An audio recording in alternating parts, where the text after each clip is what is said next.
ඉතින් අදත් අපි කාමයේ වර්ණ ශ්‍රේණිය සඳහා ඉතිහාසයේ පාඩම ඉගෙනීමට තමයි සූදානම් වෙන්නේ. අද අපි කතා කරන්නේ බ්‍රිතාන්‍යයෙන් ශ්‍රී ලංකාවට පැමිණීම හා බලය තහවුරු කර ගැනීම කියන පාඩම. ඉතින් අපි බලමු මොන වගේ පසුබිමක් හැදෙයිද ලංකාව තුළ මේ බලය තහවුරු කරගන්නේ ඉංග්‍රීසියෙන් කියලා.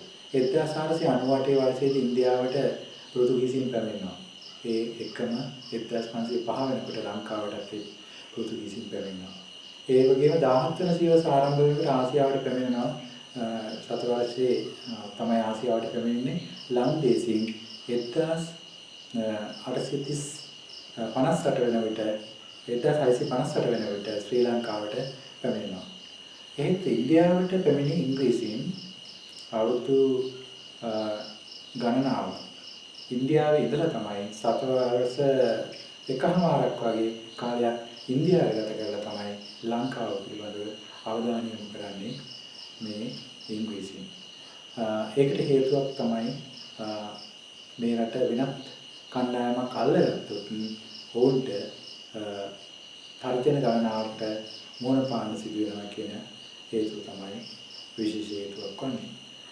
අවධානය යොමු කිරීමට තවත් හේතු කීපයක් තියෙනවා. ප්‍රධාන හේතු වශයෙන් අපිට ගන්න පුළුවන් ඉංග්‍රීසියෙන් ලංකාව පිළිබඳව අවධානය යොමු කරන්න ප්‍රධානම හේතුව තමයි ශ්‍රී ලංකාවේ පිහිටීමේ වැදගත්කම. පෙර අපර දෙදිග වෙළඳ මාර්ගවල මූලස්ථානයක් විදිහට පිහිටීම තමයි ප්‍රධාන හේතුවක් වෙන්නේ. අපි බලමු මේක තවත් විස්තරාත්මකව ඊළඟට දෙවෙනි කරුණ විදිහට අපි ගන්න පුළුවන් ත්‍රිකුණාමල වරායේ වැදගත්කම. ත්‍රිකුණාමල වරාය හරි වැදගත් පාඩයක් තියෙනවා ඉංග්‍රීසියෙන්ට. මෙන්න අදත් ඒ වැදගත්කම තියෙනවා. ඊළඟ වෙළඳ කටයුතු වලදී ශ්‍රී ලංකාවේ තිබූ වැදගත්කම. වෙළඳ කටයුතු සඳහා ශ්‍රී ලංකාවේ වෙළඳ මධ්‍යස්ථානයක් කළා තිබුණු එකේ වැදගත්කම. එහෙනම් අපි නැවතත් මතක් කරමු ශ්‍රී ලංකාවේ පිහිටීමේ වැදගත්කම එක හේතුවක් ඉංග්‍රීසියෙන් ලංකාව අල්ලා ගැනීමට. අනිත් එක තමයි ත්‍රිකුණාමල වරායේ තිබෙන වැදගත්කම. ඊළඟ වෙළඳ කටයුතු වලදී ශ්‍රී ලංකාවේ තිබූ වැදගත්කම තමයි අනිත් හේතුව. එහෙනම් අපි එකින් එක මේ විස්තරාත්මකව අපි බලමු මේ කරුණු කොහොමද වැදගත් වන්නේ කියලා. ශ්‍රී ලංකාවේ පිහිටීමේ වැදගත්කම දෙස බලනකොට ශ්‍රී ලංකාව ඉන්දියානු සාගරයේ දුප්පතක් වශයෙන් පිහිටි රටක් වෙනවා. මෙරටේ පිහිටීම ඉංග්‍රීසියට වැදගත් වීමට බලපෑන හේතු ගණනාවක් තිබුණා. 18 වන සියවසේදී ඉන්දියාවේ නැගෙනහිර බටහිර ප්‍රදේශවල බලය ගොඩනගාගෙන සිටි ඉංග්‍රීසින්ට මේ ප්‍රදේශ සෙසු යුරෝපියන්ගෙන් ආරක්ෂා කර ගැනීමේදී ඉන්දියාවට දකුණින් වෙනමම දුප්පතක් ලෙස පිහිටි ශ්‍රී ලංකාව විශේෂයෙන් වැදගත් වුණා මේ හේතුව නිසා. ඊළඟට ශ්‍රී ලංකාවේ පිහිටීම ඉන්දියාවේ ආරක්ෂාවට පමණක් නොව ඉන්දියානු සාගරයේ නාවික ආධිපත්‍ය පවත්වාගෙන යාමට විශාල පිටුවහලක් වුණා මේ ශ්‍රී ලංකාවේ පිහිටීම. ඊළඟට පෙර දිග අපර දිග වෙළඳ මාර්ගවල මධ්‍යස්ථානයක් ලෙස ශ්‍රී ලංකාවේ පිහිටීම හරි වැදගත්භාවයක් පෙන්වනවා මේ ශ්‍රී ලංකාවේ පිහිටීමේ වැදගත්කම අනුව කරුණු. එහෙනම් මම නැවතත් මතක් කරන්නම් ශ්‍රී ලංකාවේ පිහිටීමේ වැදගත්කම කියන එකේ පළවෙනි කරුණ අපිට ගන්න පුළුවන් 18 වන සියවස වල ඉන්දියාවේ නැගෙනහිර බටහිර පෙරළපොළ ප්‍රදේශ බලය ගොඩනගාගෙන සිටි ඉංග්‍රීසීන්ට එම් ප්‍රදේශසු යුරෝපියන්ගෙන් ආරක්ෂා කර ගැනීමට ඉන්දියාවේ දකුණින් වෙනම දුපතක් තිබීම බලවත් තර්ජනයක් වුණා. ඒ දුපතත් අල්ලා ගැනීම උන්ට පිටුවහලක් වෙනවා කියලා ඕනිතුව. ඊළඟ කරුණ තමයි ශ්‍රී ලංකාවේ පිහිටීමේ ඉන්දියාවේ ආරක්ෂාවට පමණක් නොව ශ්‍රී ලංකාවේ පිහිටීමේ ඉන්දියාවේ ආරක්ෂාවට පමණ නොව ඉන්දියානු සාගරයේම නාවික ආධිපත්‍ය පවත්වාගෙන යාමට මහත් පිටුවහලක් වෙනවා කියන එකත් වුන් වටහා ගත්තා. ඊළඟට තමයි පෙර අපර දිග වෙළඳ මාර්ගවල මධ්‍යස්ථානයක් ලෙස ශ්‍රී ලංකාව පිහිටීමත් තවත් වැදගත්කමක් වෙනවා. ඊළඟට අපිට ගන්න පුළුවන් ත්‍රිකුණාමල වරායේ වැදගත්කම. අදත් ඒක ඒ විදිහටම වැදගත් වෙනවා ත්‍රිකුණාමල වරාය. එහෙනම් අපි ඒක තවත් විස්තරාත්මකව බලමු. ඉංග්‍රීසියෙන්ට ත්‍රිකුණාමල වරායේ වැදගත් වීමට පහස් ප්‍රධාන හේතු බලපා තිබේ.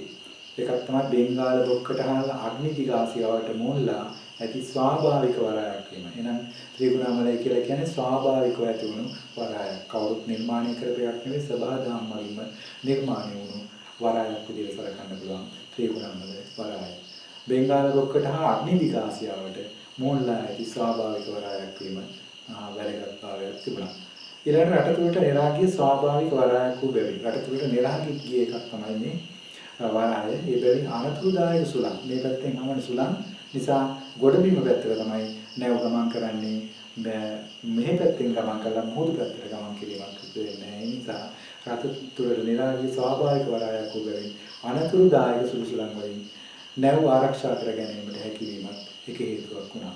ඊළඟට ඉංග්‍රීසියෙන් ඉන්දියාව සාගරයේ ප්‍රංශ ජාතිකයන් සමග ගෙන ගියේ. මේ කාලය වෙනකොට ප්‍රංශ ජාතිකයන් ප්‍රබල වෙලා තියෙනවා. ප්‍රංශ විප්ලවය සමග ප්‍රංශ ජාතිකයන් ප්‍රබල වෙලා ලෝකේ පුරා ගමන් කොට වුණොත් මේ යරතිවිත කරන සංකල්ප වලට සම්බන්ධ වෙමින් සිටි යුගය. ඒකට ප්‍රංශ ජාතිකයන් සමග ගෙන ගිය නාවික සටන් වලදී ත්‍රිකුණාමල වරාය යුදමය වශයෙන් වැදගත්කමක් දක්වලා තියෙනවා. මේ කාලය වෙනකොට ප්‍රංශය සමග තරංකාරී ලෙස කටයුතු කරලා තියෙනවා. ඒ සමග සමහර අවස්ථාවල නායක සටන් සිදු වෙලා තියෙනවා. මේ අවස්ථාවේදී ත්‍රිකුණාමල වරායේ සිට ප්‍රහාරය කිරීමේ වැදගත්කම හේතු වෙලා තියෙනවා. ඊළඟට අපිට ලංකාවේ ඉංග්‍රීසියට වැදගත් වෙන තුන්වන ප්‍රධාන කාරණාව වන්නේ වෙළඳ කටයුතු වලදී තිබූ වැදගත්කම කියන එක. ඉංග්‍රීසියෙන් ආසියාවේදී සිදු කරන ලබන කරගෙන ගිය වෙළඳ කටයුතු වලදී ශ්‍රී ලංකාව විශේෂයෙන් වැදගත් වුණා. ඊට බලපාපු හේතු තමයි මෙන්න මේ වගේ හේතු ටිකක්. ඊතා උසස් තත්ත්වයේ කුරුදු වෙනත් කුළුබඩු මෙරටින් ලබා ගැනීමට හැකි වීම. ඊතා උසස් තත්ත්වයේ කුරුදු ලංකාවෙන් ලබා ගැනීමට හැකි වීම නැත්නම් වෙනත් කුළුබඩු වලට ලබා ගැනීමට හැකි වීමක් තිබුණා ලංකාවේ. කුරුදු ලංකාවේව අද විශිෂ්ට නැත්නම් ප්‍රධාන භාවයකින් ලෝකෙ පිළිගන්නා වූ කුරුදු වර්ගයක් බවට පත් වෙලා තියෙනවා. ඊට අමතරව ගම්මිරිස්, කරාබුනේටි, එනසාල් වගේ කුළුබඩු වර්ග මේ රට තුළින් නිෂ්පාදනය වුණා. ඒකත් වැදගත්කමක් ලෙස සැලකලා තියෙනවා මේ ඉංග්‍රීසි ලංකාව අල්ලා ගැනීම සඳහා. ඊළඟට කුළුබඩු යරණුවිට අලි ඇතුන් වැනි සතුන්ද මුතුමැණික් වැනි වෙළඳාමේදී වැදගත් වූ ද්‍රව්‍ය රසක් අප රට තුළ පැවතීමත් ඉංග්‍රීසින්ට ලංකාව කෙරෙහි අවධානය යොමු කිරීමට හේතුවක් බවට පත් වෙලා තියෙනවා. ඊළඟ කරනවා බ්‍රිතාන්‍ය විසින් නිබඳවන භාණ්ඩ මේ ලංකාවට ගෙනලා විකුණා ගැනීම කියලා. බ්‍රිතාන්‍යයන් විසින් එම රට තුළ නිෂ්පාදනය කරන ලද භාණ්ඩ මේ රට තුළ අලෙවි කිරීමෙන් වෙළඳපළක් නිර්මාණය කර ගැනීමේ අවශ්‍යතාවය ඔවුන්ට තිබුණා. එනම් විශාල වශයෙන්ම මෙන්න මේ කාරණා ටික තමයි ඉංග්‍රීසියට වැදගත් වූයේ ලංකාව අත්පත් කර ගැනීමේ අදිෂ්ඨානය. එහෙනම් අපි බලමු ඊළඟට මේ ලංකාව කොහොමද අත්පත් කර ගැනීමට කටයුතු යොදාගත්තේ කියලා වෙලා. 1899 වර්ෂයේ පෙර ඉංග්‍රීසි නාවුඩරට රාජධානිය අතර පැවති සබත්තා මෙන්න මේ වගේ තියෙනවා. මීට පෙරත් ඒක සම්බන්ධව කතා කරලා තියෙනවා. අපි බලමු. බ්‍රිතාන්‍ය ආසියාවට පැමිණෙන අවධියේදී මෙරට මුහුදු ප්‍රදේශ ලන්දේසීන්ගේ පාලනය යටතේ තිබූ අතර උඩරට වෙනම ස්වාධීන රාජ්‍යයක් වශයෙන් පැවතුණා. එහෙමනම් බ්‍රිතාන්‍යයන් ලංකාවට පැමිණෙන විට ලන්දේසීන්ගේ පාලනය තිබුණේ. මේ ලන්දේසීන්ගේ පාලනය තිබෙන අවස්ථාවේදී ඔබ දන්නවා වෙරළ ප්‍රදේශයේ වෙනම පාලනයක් තිබුණා. උඩරට වෙනම පාලනයක් තිබුණා. උඩරට අල්ලා ගැනීම හැකියාවක් තිබුණේ නැහැ ලන්දේසීන්ට. ඒ වගේම ලන්දේසීන් මෙතරම් ආක්‍රමණකාරී පිළිවෙතක් අනුගමනය කරේ නැහැ. උන්ට අවශ්‍ය වූයේ යුද නොකර සාමකාමීව සිට තමන්ට අවශ්‍ය කුළුබඩු වර්ග ඒ වගේම වෙනත් අවශ්‍යතාවයන් ඉෂ්ට කර ගැනීමේ අවස්ථාව තමයි තිබුණේ. ඉතින් ලන්දේසීන්ගේ උඩරට රාජ්‍යයට එල්ල වූ හිරිහැර තර්ජන හේතුවෙන් ලන්දේසීන්ගේ හා උඩරට රජු අතර මතභේද ඇති වේ. දැන් ලන්දේසීන්ගේ උඩරට රාජ්‍යයට එල්ල වූ හිරිහැර තර්ජන හේතුවෙන් ලන්දේසීන් හා උඩරට රාජ්‍ය අතර මතභේද පසු කාලයේ ඇති වෙනවා. මොකද මේ තත්ත්වයටපත් වෙනවා ලන්දේසීන් වෙනම උඩරට රාජ්‍යයක් පැවතීම යෝග්‍ය නොවන බව සිතාගෙන හිටිය මේ අවස්ථාවේදී ඒ නිසා නිතර සටන් වගේ තර්ජන එල්ල කරමින් තිබුණ යුගයක තමයි රාජ්‍යට අවශ්‍ය වුණ වෙනත් ජාතියක් ගෙනාගෙන ලන්දේසීන් මේ රටින් පළවා හැරීමේ අදිෂ්ඨානය තමයි තිබුණේ. ඉංග්‍රීසි සහාය ලබා ගැනීම කතරම් කෙරෙහි උඩරට පාලකයෝ උත්සුක. එහෙනම් උඩරට පාලකයෝ ඉංග්‍රීසින්ගේ රැකවරණය ලබා ගැනීමට නැත්නම් සහාය ලබා ගැනීමට පාලකයෝ උත්සාහවන්තව තමයි මේ කාලය තුළ හිටියේ. ඒ ප්‍රතිඵලයක් ලෙස උඩරට රාජ්‍ය හා ඉංග්‍රීසීන් අතර ප්‍රධාන දූත ගමන් කිහිපයක් ඇති වුණා. ඒ අතරින් අපි ගොඩක් ඒවා දන්නවා. 1762 වර්ෂයේදී ජෝන් පයිවර්ස් කීර්තිසී රාජසිංහ රජු හමු වුණා කියලා. මේ කීර්තිසී රාජසිංහ රජුගේ කාලයේදී ජෝන් පයිවර්ස් කියලා ඉංග්‍රීසි ජාතිකයා හමු වුණා රජු. ඊළඟ 1782 වර්ෂයේදී හිව් බොයි රාජාදි රාජසිංහ රජු හමු වුණා. ඊළඟට 1795 වර්ෂයේදී රොබර්ට් ඇන්ඩ්‍රූස් රාජාදි රාජසිංහ රජු හමු වේ. ඉතින් මේ ඉංග්‍රීසියෙන් ඉදිරිපත් කරන කොන්දේසි ගොඩාක් දුරට ඉංග්‍රීසියට වාසි සහගත නිසා බොහෝ සාකච්ඡා නැත්තම් හමු වීම සමහර වෙලාවට ප්‍රතික්ෂේප වුණා රජු විසින්. අපි බලමු මොකද වෙන්නේ කියලා. ඉංග්‍රීසි දෝෂයන් මෙරට පැමිණි මුල් කාලේදී ලන්දේසින් හා ඉංග්‍රීසින් අතර තිබූ සබතාවක් පැවතුනේ. එහෙනම් ඉංග්‍රීසි දෝෂයන් මෙරට පැමිණි මුල් යුගයේදී ලන්දේසින් හා ඉංග්‍රීසින් තරහ වෙලා හිටියේ නැහැ. ඔවුන් තුර සබතාවයක් තිබුණා. ඒ නිසා ලන්දේසින් සමග ගැටුම් ඇති කර ගැනීමට ඉංග්‍රීසි විතරක් කැමැත්තක් දැක්ුවේ නැහැ. ඒ මුල් දූත ගමන් දෙකේදීම උඩරට රජුගෙන් අරමුණු ඊට නොවිනේ. එහෙනම් මොකද උඩරට රජු ඉල්ලන්නේ නැත්තේ මෙරටින් ලන්දේසින් පන්නා හරින්න කියන එක තමයි කිව්වේ. ඒ නිසා අර ජෝන් පයිබස් සහ හිව් බොයිට් වගේ කිසිම කෙනෙක් මේකට කැමැත්තක් දැක්ුවේ නැහැ. මොකද ලන්දේසින් තරහ කරගෙන ඕන්ට ඒතරම් සුබදායී කරුණක් නොවන බව වටහාගත් නිසා තමයි. ඒ නිසා මේ සාකච්ඡා සාර්ථකයි. ඒ 1795 වර්ෂයේදී රාජාදි සිංහ රජු හමු අවස්ථාවේදී ඉංග්‍රීසියෙන් ලන්දේසි බලකොටු යටත් කර ගැනීමේදී රජුගේ සහාය ඉල්ලා සිටියේ. රජු ඊට කැමැති වුවත් ලන්දේසි බලකොටු යටත් කිරීමට ඉංග්‍රීසියෙන් අපේක්ෂා කළා දුෂ්කර නොවේ. ඒ සඳහා රජුගේ සහාය ලබා ගැනීමට ඉදිරිපත් නොවුවා. එනම් ලංකාවේ තිබෙන ලන්දේසි බලකොටු යටත් කරගන්න රජුගෙන් සහාය ඉල්ලුවා මේ ඉංග්‍රීසි. මොකද ලන්දේසින් මේ ඉංග්‍රීසි සමග විරසකභාවය අඩු කරගන්න තමයි මේ ගොඩක් දුරට රජුගේ සහාය ඉල්ලුවේ. එහෙත් ලන්දේසින් මේ වෙලාව වෙනකොට ප්‍රබලභාවයක් දක්වපු කණ්ඩායමක් නෙවෙයි. ඔවුන් දුර්වල වී සිටපු කාලයක්. ඒ හින්දා ඉංග්‍රීසින්ට රජුගේ සහාය නැතුවම මේ බලකොටු යටත් කරගැනීමේ හැකියාවක් ලැබුණා. දැන් අපි බලමු ඊට පස්සේ මේ යටත් කරගැනීමෙන් පසු කොහොමද පාලන කටයුතු පවත්වා ගැනීම සඳහා වාතාවරණය හැදුනේ. ඉංග්‍රීසි විසින් පෙරදිග ඉන්දියා වෙළඳ සමාගම මෙරට මුහුදුබඩ ප්‍රදේශවල බලය පිහිටීමක් සිදු කරනවා. ඒකට පසුබිම් වූ ඓතිහාසික කතා පොතක් අපි මෙහෙම විමසලා බලමු. ඉංග්‍රීසින්ට පෙර මෙරට මුහුදුබඩ ප්‍රදේශ අල්ලාගෙන සිටි ලන්දේසියගේ මව් රට ඕලන්තයයි. ප්‍රංශ විප්ලවයේ ප්‍රතිඵලයක් ලෙස ප්‍රංශය විසින් ඕලන්තය ආක්‍රමණය කොට එහි බලය අල්ලාගත් ඒ ඕලන්ත පාලක පස්වන විලියම් රජතුමා බ්‍රිතාන්‍යයට පලා ගියේ. එහෙනම් ඔන්න දැන් ප්‍රංශ විප්ලවයත් එක්ක ඕලන්තය ආක්‍රමණය කරනවා ප්‍රංශය විසින්. ප්‍රංශයේ හිටපු ඕලන්ත පාලකයා පස්වන විලියම් රජතුමා බ්‍රිතාන්‍යයට පැන ගන්නවා ආරක්ෂාව බතා. මෙසේ ඕලන්තයේ ප්‍රංශ පාලනයක් බිහි වූ එයින් ඔන්න දැන් ඕලන්තයේ ප්‍රංශ පාලනයක් තමයි බිහි වෙන්නේ. ප්‍රංශ පාලනයක් බිහි වූ එයින් ලන්දේසින් සතු මෙරට මුහුදුබඩ ප්‍රදේශ ප්‍රංශවරුන් යටතේ පත්විතයි ඉංග්‍රීසි බිහි වූවා. එහෙනම් මොකද වෙන්නේ?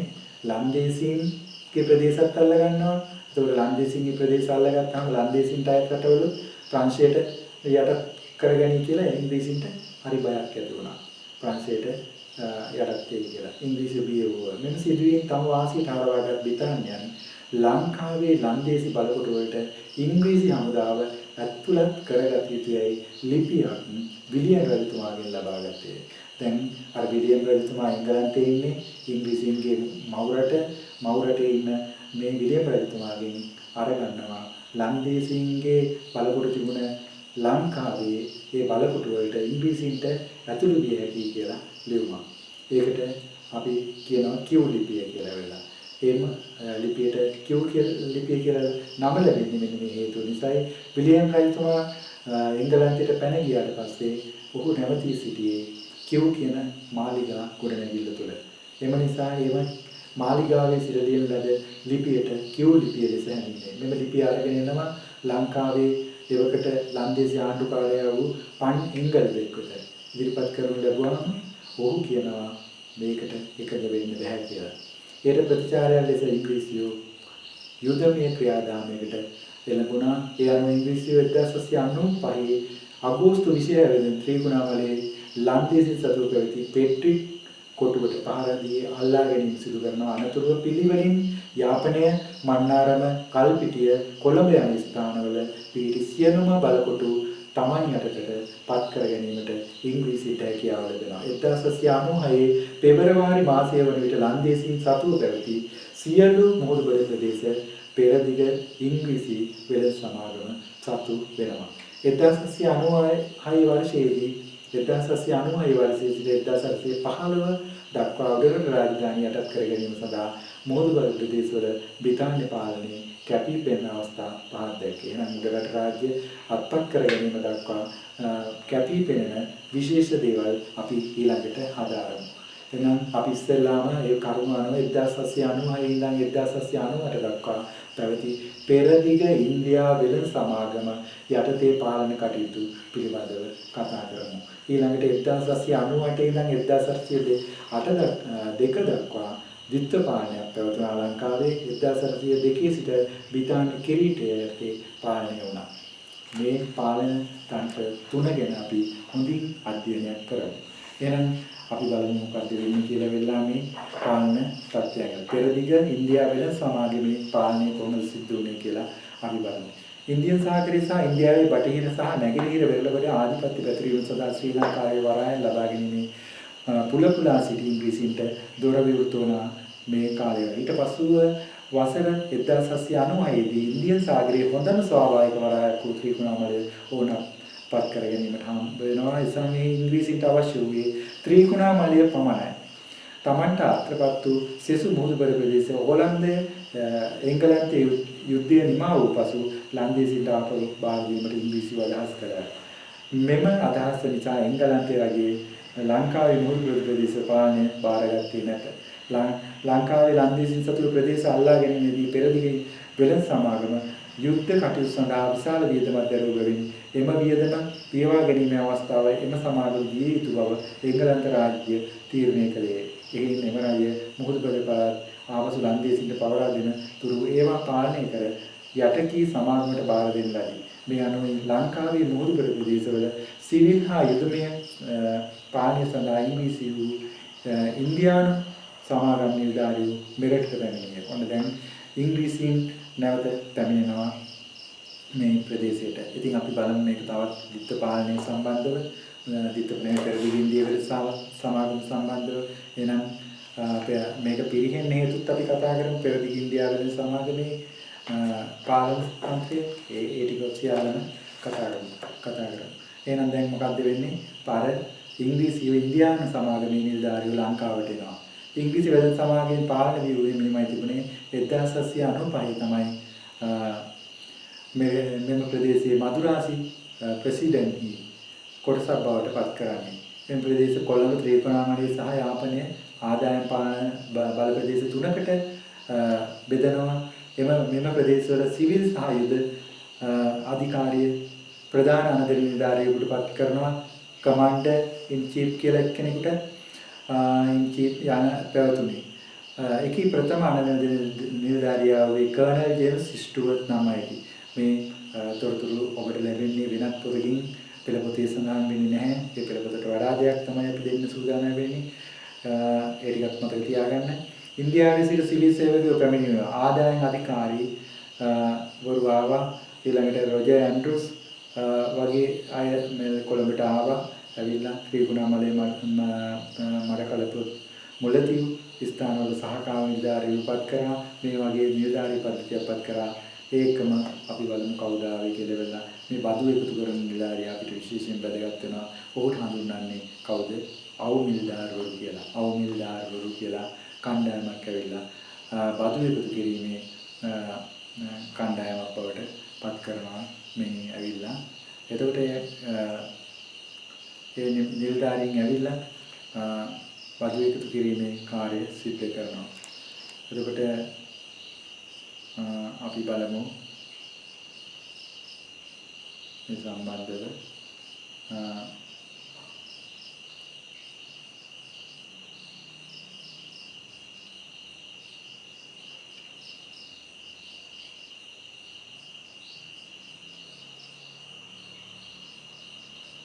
පෞමිල්දාරවරු ඇවිල්ලා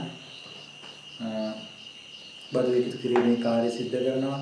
මේ මදුරාසියෙන් ගෙන්නපු මේ පිරිස පනවන ලද බදු බරින් පීඩනයටපත් වෙනවා.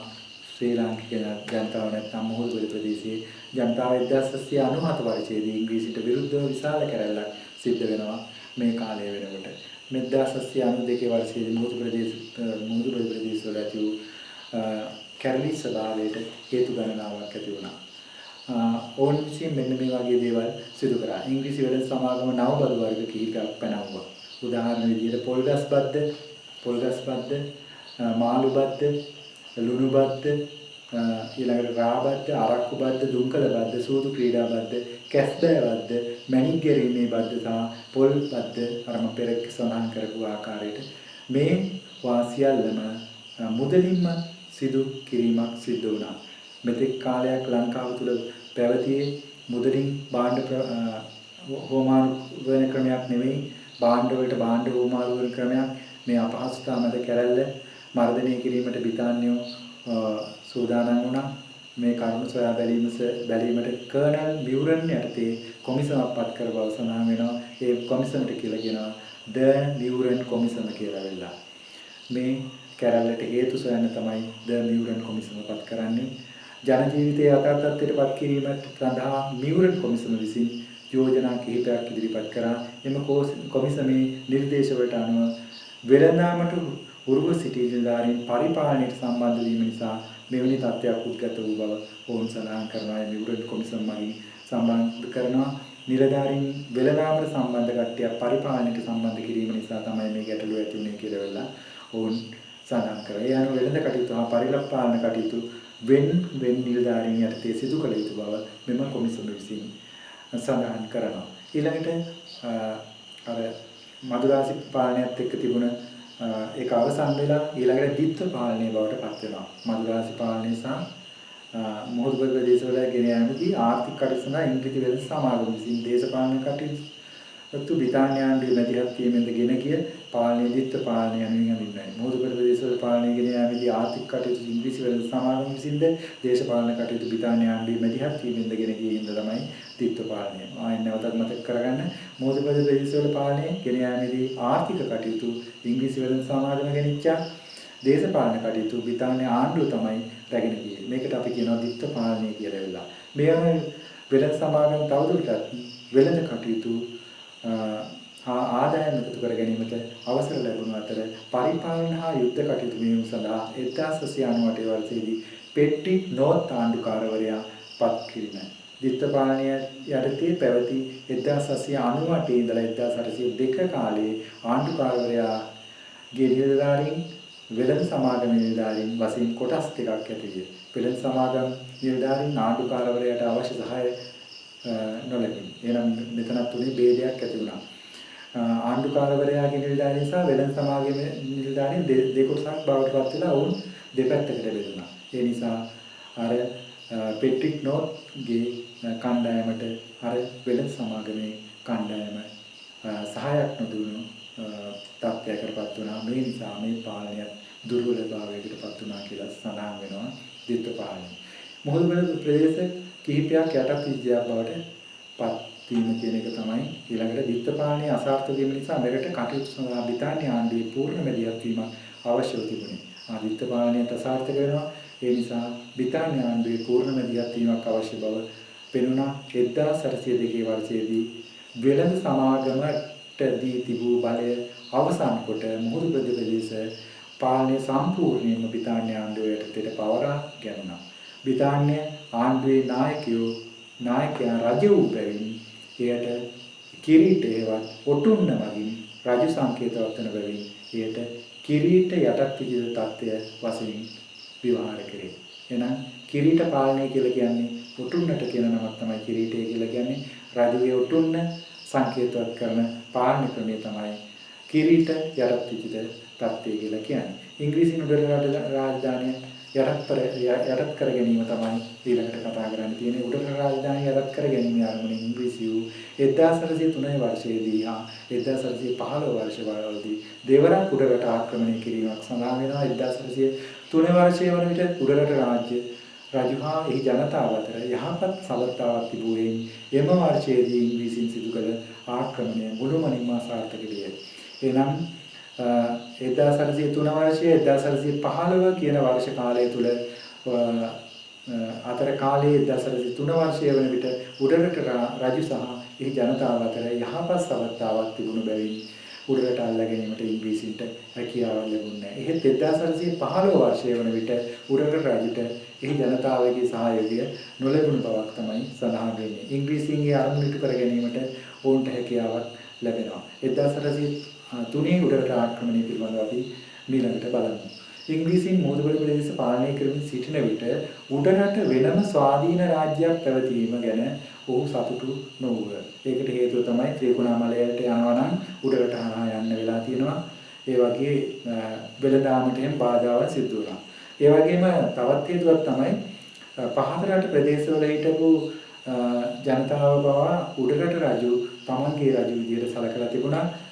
ඉංග්‍රීසි රාජ්‍ය තමන්ගේ රාජ්‍යයක් නොවන බවට සඳහන් කර තිබුණීම හේතුවක් වුණා මේ ඉංග්‍රීසීන්ට මේ උඩරට ආක්‍රමණය කර ගැනීමට එක් හේතුවක්. ඉංග්‍රීසීන්ගේ පාලන ප්‍රදේශයේ ශ්‍රී ලංකා ලාංකිකයන් පවා උඩරට පාලකයා තම රජු ලෙස සැලකීම පහතරට ඇතිවන ඉංග්‍රීසි විරෝධී කැරලිවලදී උඩරට රජු උදව් දෙතැයි ඉංග්‍රීසීන් කල්පනා කිරීම ත්‍රිකුණාමලය හා කොළඹ අතර ගොඩ පිමින් සබඳතා පැවැත්වීමේදී උඩරට රාජ්‍ය බාධකයක් වීම බ්‍රිතාන්‍ය පාලනයට එරෙහිව උඩරට රජු ප්‍රංශවරුන්ගෙන් ආධාර ලබා ගනු ඇතැයි ඉංග්‍රීසි පියවීම ආදී කරුණින්ද තමයි උඩරට ආක්‍රමණය කිරීමට සිදු වුණේ.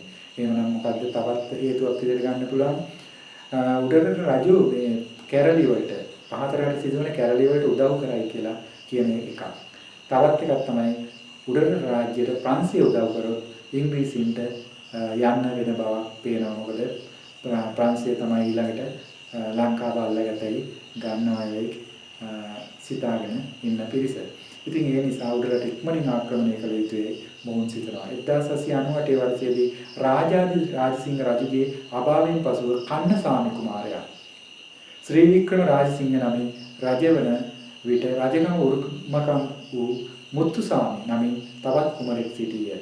කන්නසාමි රජ වූ විට මෙම කුමරා ඉංග්‍රීසින් වෙත පලා ගිය අතර ඉංග්‍රීසින් ඔහුට රැකවරණය දුන්නේ. එනම් කන්නසාමි කුමාරයා ශ්‍රී වික්‍රම රාජසිංහ නමින් රජ වෙනවා. ඒ රදළවරුන්ට අවශ්‍ය විදිහට තමයි කන්නසාමි කුමාරයා ශ්‍රී වික්‍රම රාජසිංහ නමින් රජ කරවන්නේ. නියම රජකම හිමිවන්නේ මුත්තුසාමිට. මුත්තුසාමි නිර්පාදම කන්නසාමි පත් කරන්නේ කන්නසාමි රූකඩයක් ලෙස සලකා රදළයන්ට අවශ්‍ය විදිහට පාලන කටයුතු ගෙන යා හැකි කියලා සිතුව නිසා තමයි මේ දේ වෙන්නේ. ඒත් මුත්තුසාමි පැන ගන්නවා අර ඉංග්‍රීසින්ගේ පැත්තට ගිහලා රැකවරණය පතා තියාගෙන ඉන්නවා. ඉංග්‍රීසිනුත් රැකවරණය දෙන්නවා. මොකද නියම රජකම මොහුට හිමි විය යුතුයි කියන මතය මතයි. 1800 වර්ෂයේදී මැක්ඩෝවල් සෙනවියා යටතේ උඩරට හමුදාවක් යවා ඉංග්‍රීසින්ට වාසිදායක කොන්දේසි වලට ශ්‍රී වික්‍රම රාජසිංහ රජු එකඟ කරවා ගැනීමට නෝර්ත් ආණ්ඩුකාරවරයා උත්සාහ කළ නමුත් ඉංග්‍රීසීන් ඉදිරිපත් කළ කොන්දේසි පිළිගැනීමට රජු එකඟ නොවීම නිසා එම ගමන අසාර්ථක වූ බව සඳහන් කරනවා. අනතුරුව නෝර්ත් ආණ්ඩුකාරවරයා 1803 දී උඩරට ආක්‍රමණයට සැරසෙනවා. මැක්ඩෝවල්ගේ නායකත්වයෙන් කෙරෙන මෙම ආක්‍රමණයේදී කොළඹ හා ත්‍රිකුණාමලයේ සිට හමුදා කණ්ඩ දෙකක් උඩරටට යැවීමට නෝර්ත් පියවර ගත්තේය. එහෙනම් කොළඹ පැත්තෙන් හමුදා කණ්ඩායමක් සහ ත්‍රිකුණාමලයෙන් තවත් කණ්ඩායමක් යවලා උඩරට ප්‍රදේශය අල්ලා ගැනීමට තමයි මොහුගේ අදහස් තිබුණේ. නෝර්ත් පියවර ගත්තේ. මෙම හමුදාව 1903 වර්ෂයේදී පෙබරවාරි මාසයේදී මහනුවර නගරයට ඇතුළු වුණා. මහනුවර නගරයට අල්ලාගත් ඉංග්‍රීසි මුත්තුසාමි කුමරුන් උඩරට රජු හැටියට ප්‍රකාශයටපත් කළ ශ්‍රී වික්‍රම රාජසිංහ රජු සැඟවී සිටියේ ඉංග්‍රීසි ගැති තැනැත්තෙකු මුත්තුසාමි රජු හැටියට පිළිගැනීමට උඩරටියෝ ඉදිරිපත් නොවුව. ඉංග්‍රීසීන්ට පහර දීමට සූදානම් වූ උඩරටියෝ වර්ෂා කාලයේ ලැබෙන තෙක් උපක්‍රමශීලීව සටන පමා කළා. දැන් උඩරටියන් බලා ඉන්නා ඉංග්‍රීසීන්ට ප්‍රහාරයක් කළ කරන්න නම් හොඳම කාලය තමයි වර්ෂාව ලැබෙන කාලයට. ඒ කාලය තුලදී සටන් කිරීමට උඩරටියන් හරි දක්ෂතාවයක් දක්වලා තියෙනවා. මොකද මීදුම් වැනි බාධකයන් ඒ සඳහා යොදාගෙන තියෙනවා. ඒ වගේම ජල පහරවල් රැස් කිරීම වගේ දේවල් සිදු කළා. මේ සතුරන් පන්නා හරින්න පුළුවන්, ගල් පෙරලන්න පුළුවන්, ඔය වගේ දේවල් කරන්න පුළුවන් කාලයක් තමයි වර්ෂා කාලය කියලා කියන්නේ. මේ සරණ බිව්ස උඩරටිය මහනුවර හා කොළඹ අතර සබත්තා පැවතු ප්‍රධාන මාර්ග සියල්ල අවහිර කරමින් ඉංග්‍රීසි හමුදාව අවශ්‍ය ආහාර ඉද උපකරණ සැපයීම නවත්තලා දැම්මා. ප්‍රධාන මාර්ග සියල්ලම අවහිර කරනවා, ආහාර ඉද උපකරණ සියල්ලම නවත්තලා දැම්මා. මේ නිසා නගරයේ කොටුව ඉංග්‍රීසි හමුදාව ආහාරික ගම නිසා මැලේරියාව වැනි රෝග පීඩාවෙන් මහත් අසරණතාවයට පත්ව තැන් තැන්වල වැටුණා.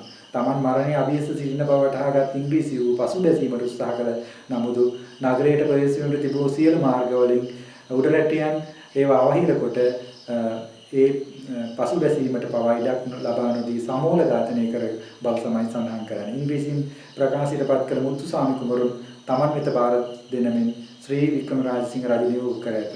මේජර් ඩේව් විසින් නියෝගය වහාම ඉටු කළ ද මුත්තුසාමි කුමරුන් ඇතුළු ඉංග්‍රීසි හමුදා උඩරැටියන් විසින් සමූල ඝාතනය කරන ලදී. මේ අනුව උඩරට රාජ්‍ය අල්ලා ගැනීමේදී ඉංග්‍රීසින් දැරූ ප්‍රථම උත්සාහය දරුණු පරාජයකින් කෙළවර වෙනවා මේ කාලය වෙනකොට.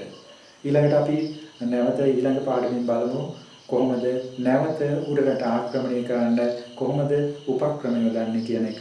ජෝන් ඩොයිලි වගේ අය උඩරටට ගිහිල්ලා සිංහල භාෂාව ඉගෙනගෙන පන්සල් වල නැවතිලා රහස් යුද රහස් ඉගෙනගෙන සිංහලයන් විසින් කොහොමද යුද්ධ කරන්නේ වගේ යුද උපක්‍රම සියල්ලම ඉගෙනගෙන පසුව තමයි නැවත උඩරට ආක්‍රමණයකට ඉංග්‍රීසීන් යන්නේ. එය සාර්ථක වෙනවා මේ කටයුතු වලදී. ඒ උපක්‍රම යුද ගබඩා සියල්ලම ජෝන් ඩොයිලි විසින් සොයා ගන්නවා. ඒ කතාව අපි ඊළඟට ඉගෙන ගමු. එහෙනම් අදට පාඩම අවසానයි. ඔන්ලයින් විදියට කරපු පාඩමක් මගේ හරුණායට වගේම අලුතින් ඉගෙන ගන්න සියලු දෙනාට මේ පාඩම වැදගත් වෙනවා. එහෙනම් මේක හොඳින් අහන්න ප්‍රශ්න වලට පිළිතුරු දෙන්න. එහෙනම් ආයුබෝවන්.